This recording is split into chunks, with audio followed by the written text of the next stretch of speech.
The older barn is nothing like this, fresh air, way more light. It's a pleasure to work in. That's what the livestock needs. And in the barn, I want something that would last a long time.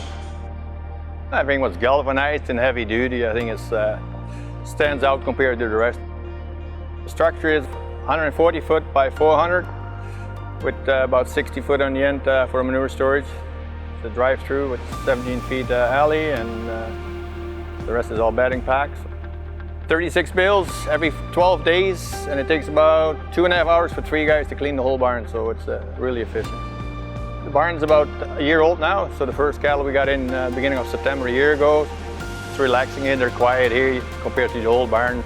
They just do their own thing and keep eating and drinking and laying down. They were very pleased with the gain, every daily gain.